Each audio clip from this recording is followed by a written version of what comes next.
Hello, you are listening to the Child Care Director's Chair podcast. Your host, Erica Saccoccio, invites you to join her community of passionate and inspiring leaders in the ECE field, where she discusses, reflects, and shares the best ways to invest in our children, families, teachers, and community.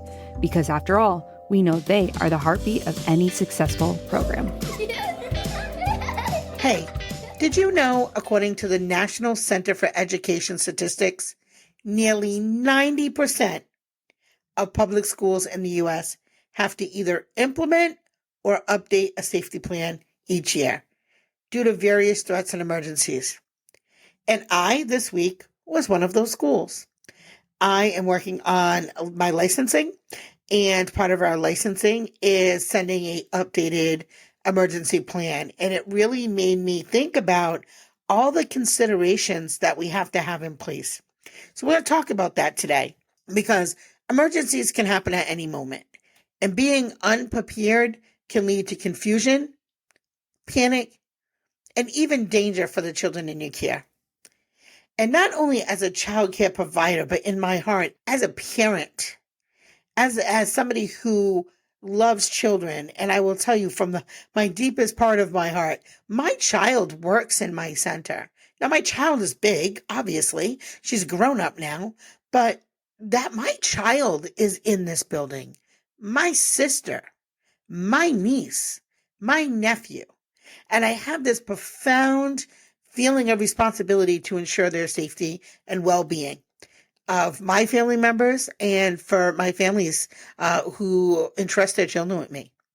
So developing a comprehensive safety plan, it not only equips you to respond effectively during a crisis, but it also fosters a sense of security for your staff. What are the staff faced with? I mean, talk about already a stressful job.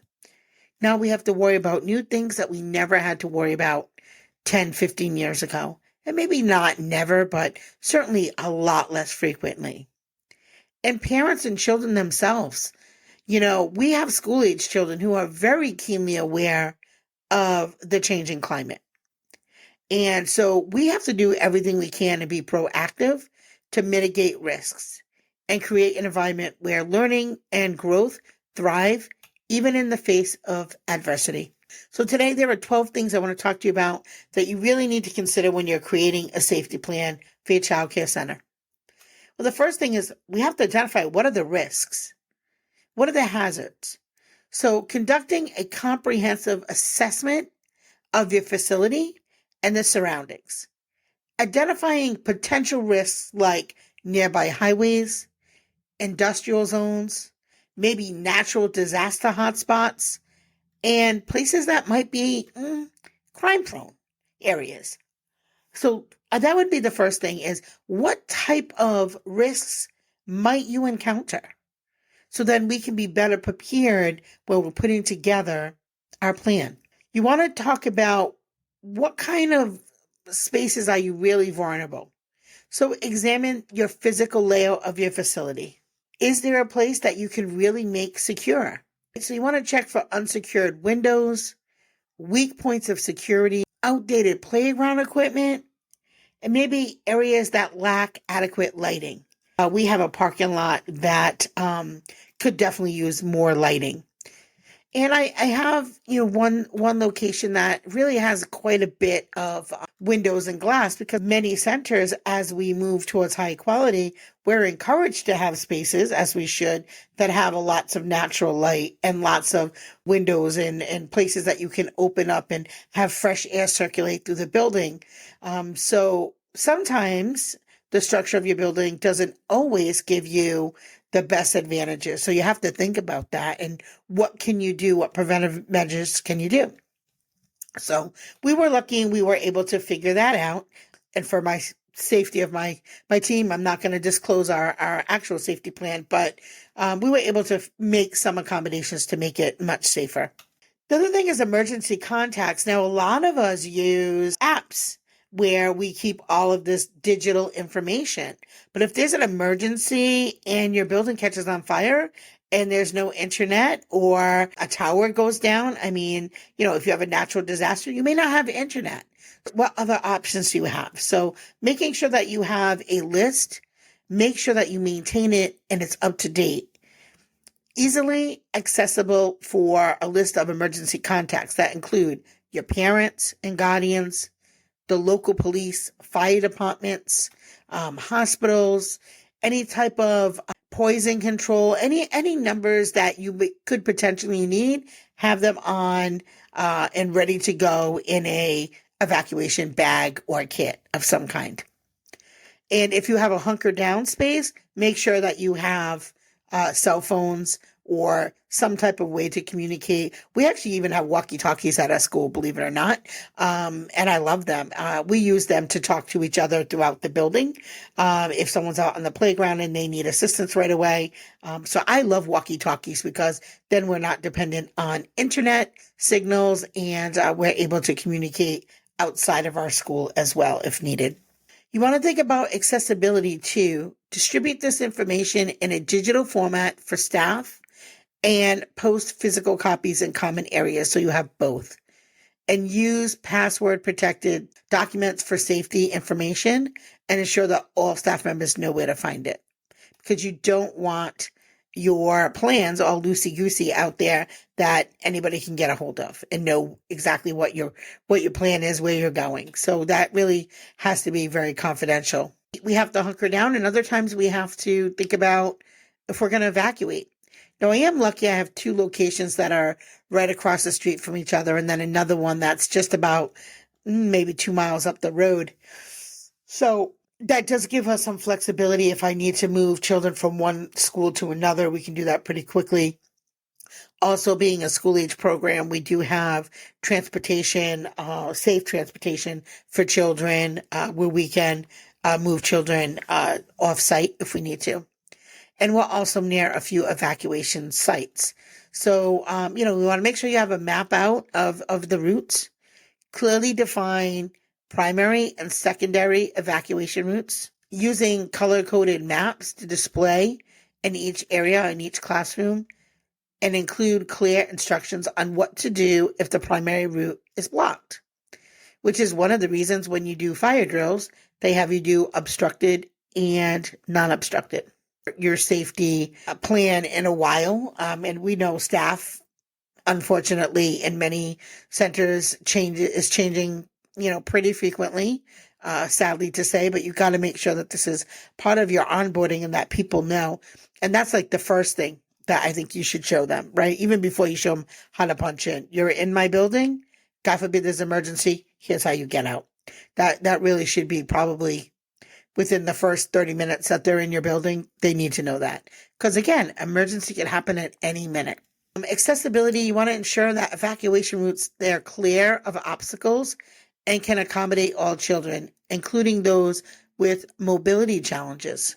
Regularly inspect the paths for any changes or blockages, and this is why you can't have things stored in an evacuation crib, because you have to be able to put children in that crib in an instant and roll them out of the building or roll them to the evacuation site.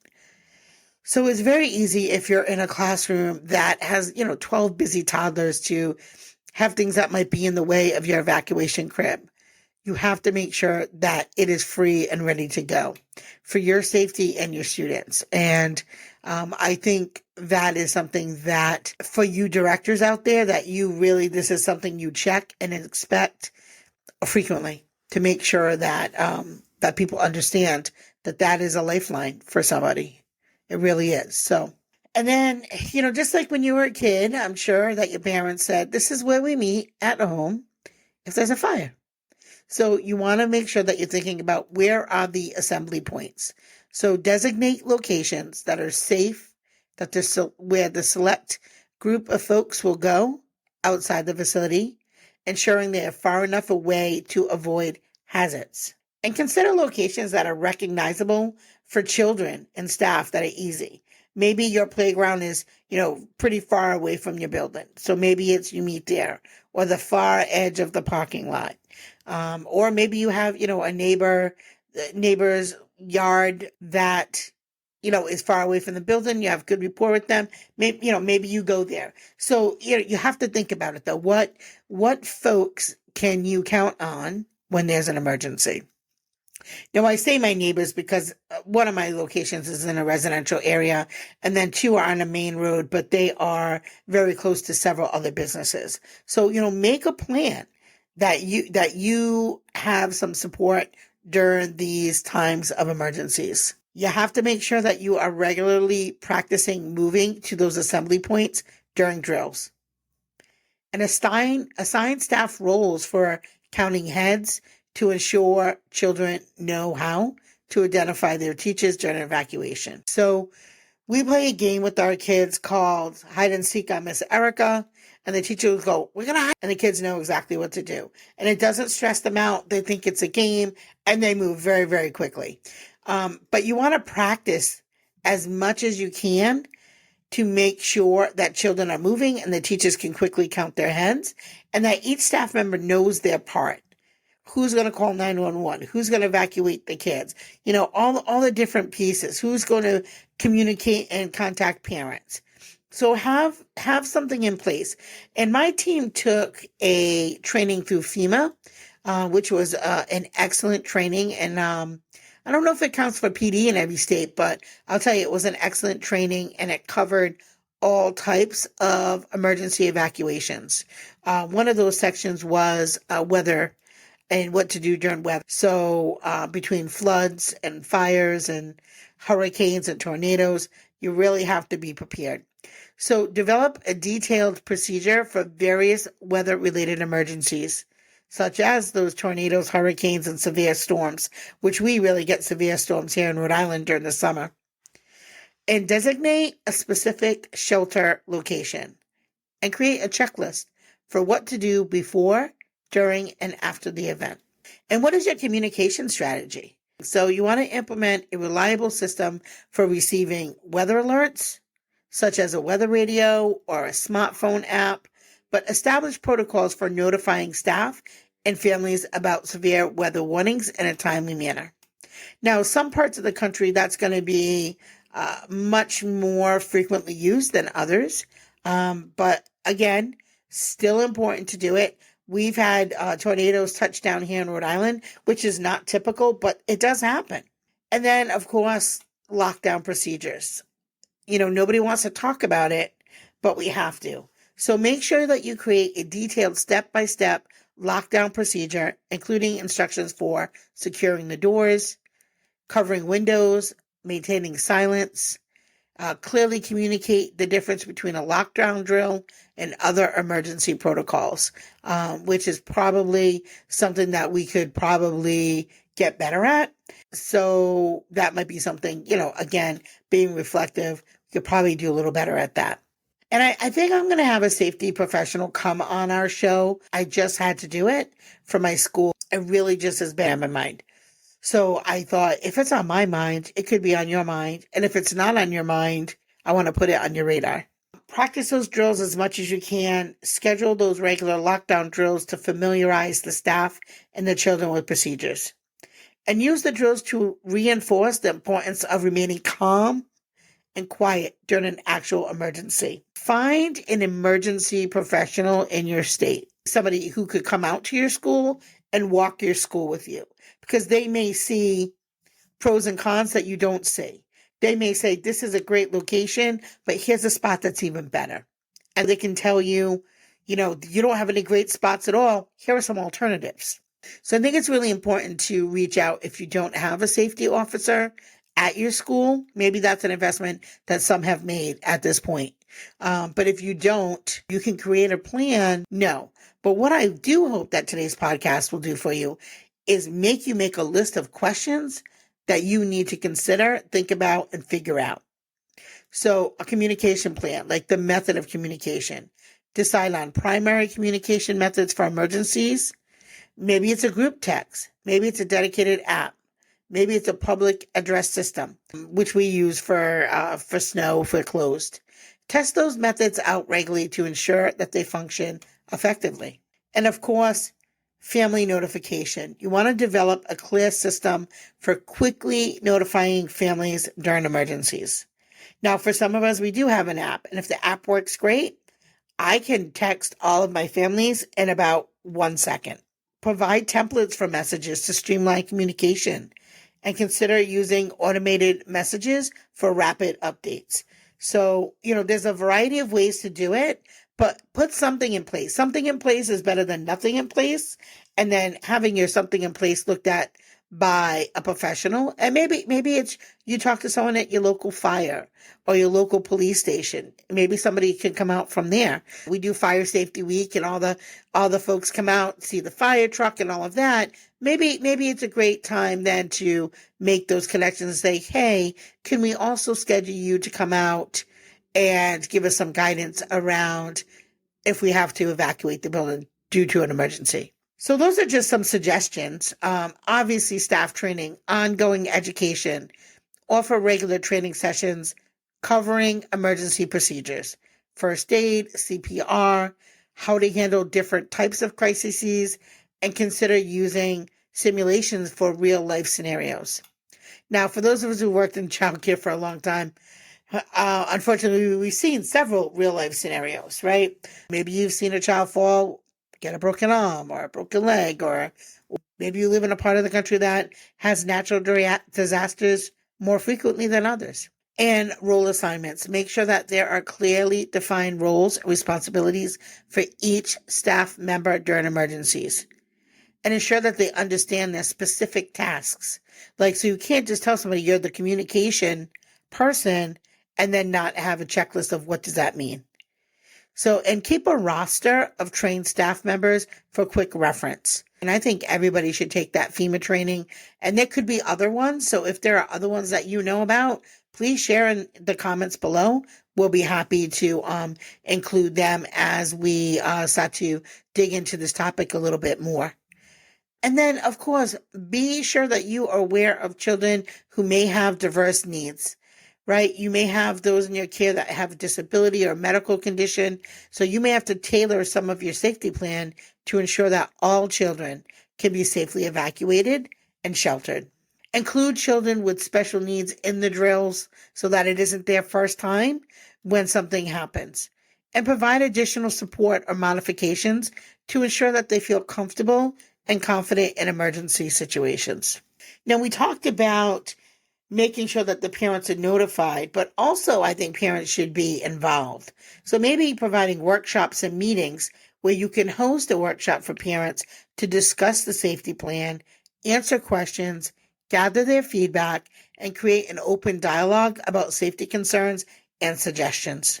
And then provide resources for the families, maybe tips for parents on emergency preparedness at home, right? Because all emergencies are not always going to happen at school. So including creating a family emergency plan and putting together a home emergency kit. And what a great parent engagement activity that is. Because not only do the children learn something, and not only are you providing a resource for families, but you could save somebody's life by simply doing something, I don't want to say simple, but simply putting that out there that I care about you enough that I want to make sure that you're okay, just like I want to make sure my family's okay. And regularly evaluate your plan, because we had a safety plan. And as I reviewed it, I'm like, things are changing. I think this area could be beefed up a little bit more, checking the supplies to make sure we have the supplies that we need, and schedule those periodic reviews of that safety plan and its effectiveness.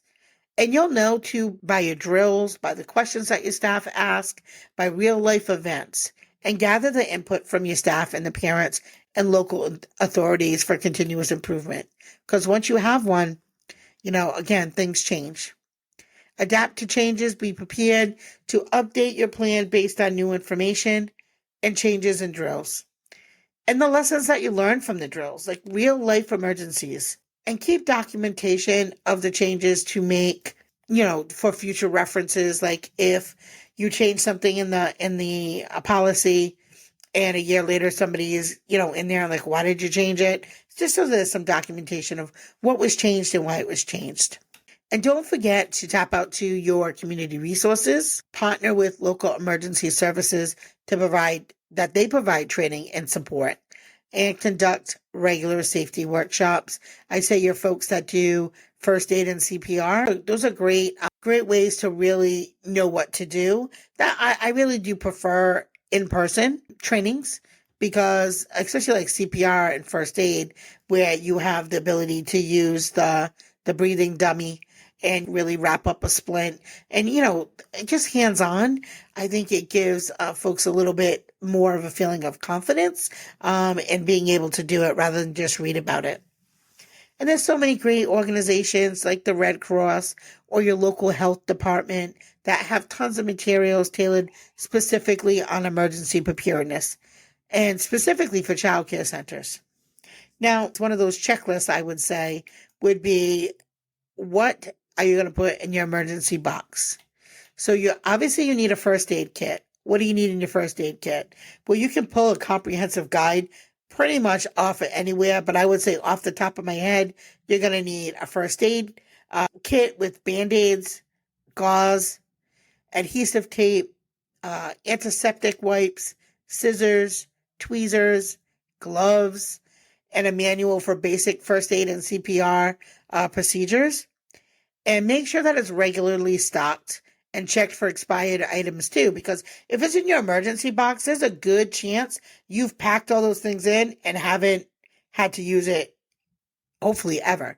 But you want to make sure that you're checking it at least, I would say probably at least every 6 months. I would say a specialist might say sooner, but I would say at least every 6 months you would feel pretty confident that things that are perishable are changed over. We do have in our state, the schools, not the emergency prepared box, but the schools' first aid supplies are signed off once a month. So once a month we have to restock and make sure everything we have in there is not expired and we have what we need. But emergency box, not necessarily required in that way. So I would say make sure that you're checking on that on a regular basis. And of course, you want to have flashlights and batteries. That goes without saying. Or stock some type of battery-operated lanterns for power outage, along with extra batteries, which do tend to go pretty quickly. So just make sure that those are in good shape, especially depending on the weather that it's stored in. And glow sticks. Even glow sticks are a great option for additional lighting. Now, nobody wants to be in a building for a long period of time without having some type of food or snacks. So make sure you have some things like non-perishable energy bars or dried fruit or crackers to be able to give children and staff during emergencies, and rotate the snacks regularly to keep them fresh. And you'll need water. Stored bottled water or a water purification tablet to ensure that everybody can stay hydrated. Depending on, maybe if there's an emergency, there isn't water flowing into your center. Consider a minimum of at least a gallon of water per person per day for at least 3 days. That's a lot of water, but again, it is much better to be prepared if something happens.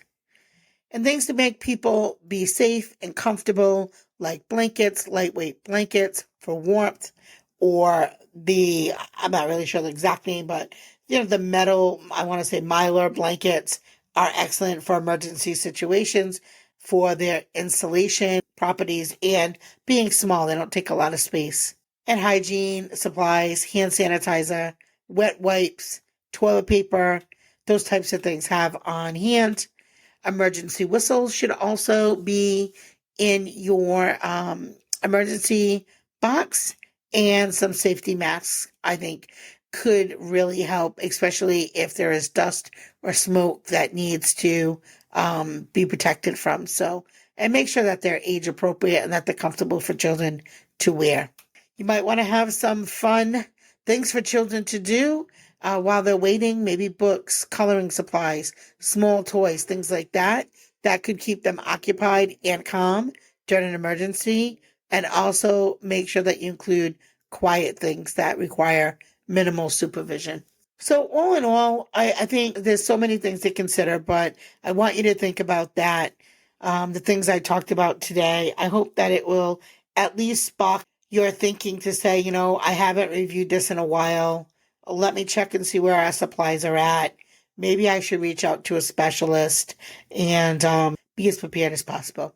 So that's it for today's episode. But I would like to say, while you're here, if you're not following us on Instagram, please find us at CCDC Podcast. We would love your support there. And if you like our podcast and you tune in day after day, please hit that subscribe button or follow button. That really does help, and it means so much. So, as always, remember, it's the small details that make a big impact in the success of your childcare business.